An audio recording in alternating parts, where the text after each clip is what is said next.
Shalom jemaat Tuhan, selamat pagi. Tuhan Yesus memberkati kita dimanapun Bapak Ibu berada. Doa saya kita semua tetap dalam keadaan baik, sehat, dan ada penyertaan Tuhan yang sempurna. Jaga hati, jaga pikiran, jaga perasaan kita untuk selalu dipenuhi dengan segala kebaikan dan kemurahan Tuhan. Kita masih membaca kitab Ulangan pasal 29 ayat 1 mulai sampai pasal 30 ayat yang ke-20. Lalu kita baca juga Injil Lukas 11 ayat 37 sampai pasal 12 ayat 7 dan Mazmur 78 ayat 1 sampai 25 dan Hikmat Soleman. Kita baca dari Amsal pasal 12 ayat 19 sampai ayat yang ke-20. Kita sudah terus belajar tentang perbuatan-perbuatan yang besar dari Allah, dan hari ini kita ingin coba belajar makna dan arti. Kita sudah belajar juga semalam makna dan arti daripada takut akan Tuhan, yaitu yang pertama, kita perlu menjaga sikap, perasaan atau rasa hormat, kagum kepada Tuhan. Jadi kita tidak perlu ketakutan dengan masuk neraka, tapi ada kasih,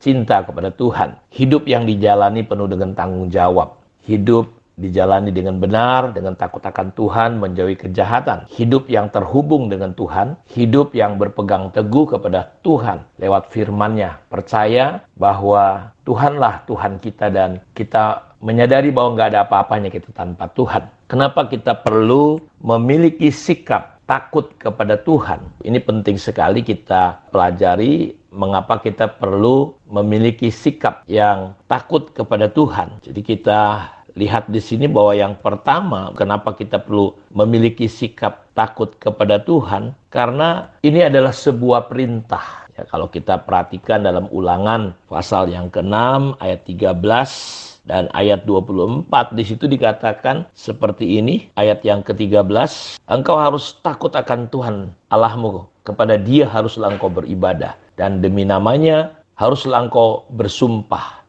Jadi kita melihat bahwa takut akan Tuhan, kita diperintahkan. Ini adalah sebuah perintah untuk kita hidup takut akan Tuhan. Dalam ayat yang ke-24 dikatakan bahwa Tuhan Allah kita memerintahkan kepada kita untuk melakukan segala ketetapan itu dan untuk takut akan Tuhan Allah kita supaya senantiasa. Jadi takut akan Tuhan direfleksikan dengan apa?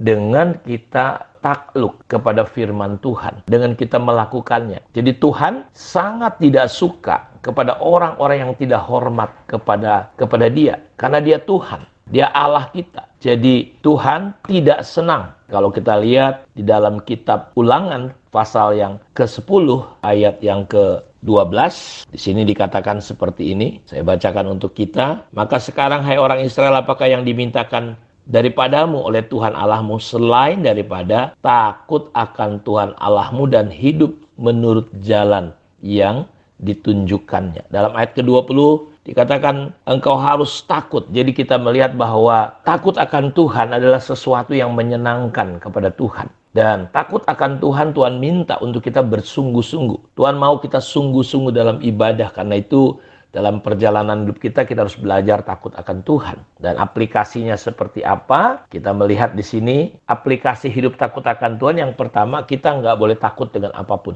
kecuali hanya kepada Tuhan. Dalam hidup kita nggak boleh takut dengan kondisi, masalah, keadaan, manusia. Yesus berkata, jangan takut kepada orang yang bisa membunuh tubuhmu, tapi takutlah hanya kepada Allah. Jadi takut itu hanya boleh kepada Allah. Karena itu khawatir, itu artinya saudara takut, percaya kepada sesuatu keadaan yang belum terjadi. Karena itu belajar untuk kita tidak takut dengan apapun kecuali takut kepada Tuhan. Kita tidak memandang rendah kepada orang-orang yang cacat. Saudara, kalau di Eropa sekali lagi, mereka sangat menghargai, menghormati, diperlakukan khusus. Beda dengan orang Indonesia, orang-orang beragama yang ngaku sebagai negara religius, selalu teriaknya tentang hal-hal keagamaan, tapi mereka justru kadang-kala makan hak-hak anak yatim. Itu nggak menunjukkan kita takut kepada Tuhan. Yang berikutnya, kita perlu punya sikap hormat kepada orang yang lebih tua, kepada orang yang ubanan. Makanya kita diajarin sama orang tua kita, kalau di bus ya ada orang lebih tua, kita perlu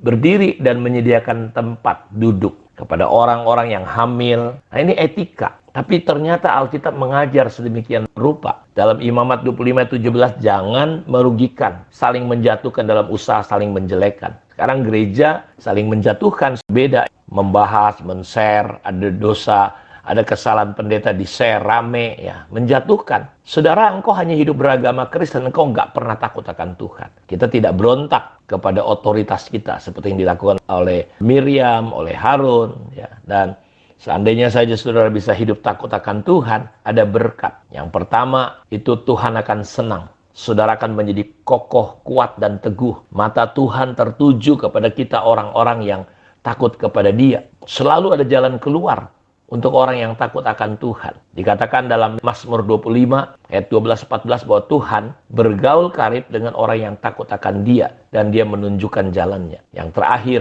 ada penyertaan Tuhan yang sempurna di dalam kehidupan kita, roh, jiwa, tubuh, lahiria, dan ekonomi kita. Dalam Ulangan 6 ayat yang kedua dikatakan bahwa di situ dikatakan, Ulangan pasal 6. Jelas sekali Bapak Ibu dikatakan bahwa supaya seumur hidupmu, engkau dan anak cucumu takut akan Tuhan Allahmu dan berpegang pada segala ketetapan dan perintah yang kusampaikan kepadamu, dan supaya lanjut umurmu. Lihat saudaraku, apabila kita hidup takut akan Tuhan, ada penyertaan yang sempurna. Dalam ayat yang ke-24 dikatakan di sana, kalau Bapak Ibu perhatikan di sini, saya bacakan untuk kita. Jelas sekali, Tuhan Allah kita memerintahkan kepada kita untuk melakukan segala ketetapan itu dan untuk takut akan Tuhan Allah kita, supaya senantiasa baik keadaan kita dan supaya Ia membiarkan kita hidup seperti sekarang ini. Luar biasa. Luar biasa sekali Bapak Ibu. Karena itu mari kita praktekkan sungguh-sungguh aplikasi, ya, kita pahami makna arti takut akan Tuhan dan aplikasinya, dan berkatnya akan turun atas hidup kita. Kiranya Tuhan memberkati kita. Mari kita berdoa. Bapa, terima kasih. Engkau memberkati semua umat-Mu dimanapun mereka berada. Roh takut akan Tuhan. Dan kami boleh hidupi sungguh-sungguh, dan kami boleh menikmati dan melihat kasih kemurahan Tuhan terjadi. Ada penyertaan, ada berkat yang sempurna dalam roh, jiwa, tubuh kami. Dalam nama Yesus kami berdoa. Amin. Tuhan memberkati kita semua. Shalom.